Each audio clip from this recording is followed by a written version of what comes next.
Numbers. Ọnụọgụgụ. Aha m bụ Robbie. Let's learn 1 to 50 in Igbo with Robbie. Let's go! The desert. Ọzara.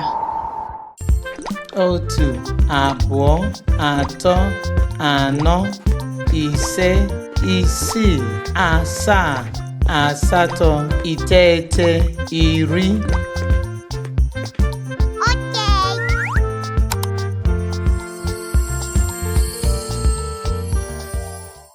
Cave.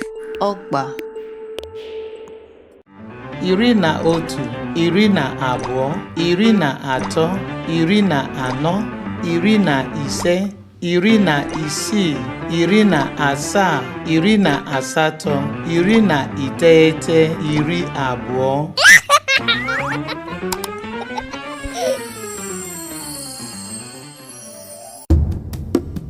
The forest. Oke ọhịa. 21, 22, 23, 24, 25, 26, 27,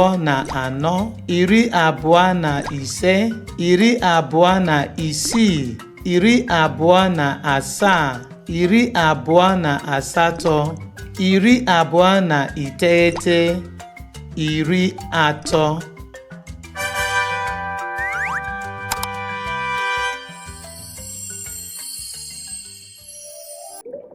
The ocean. Oke osimiri. 31, 32, 33, 34, 35, 36,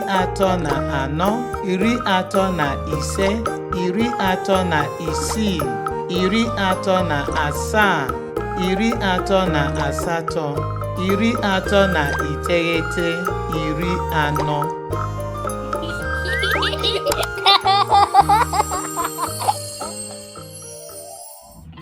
The city. Obodo ukwu. 41, 42, 43, 44, 45,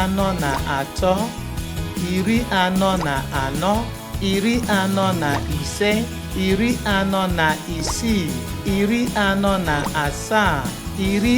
47, 48, 49, 50. Aka mara mma. Good job! I am so proud of you. Ka emesịa, ka ọ dị oke ọzọ.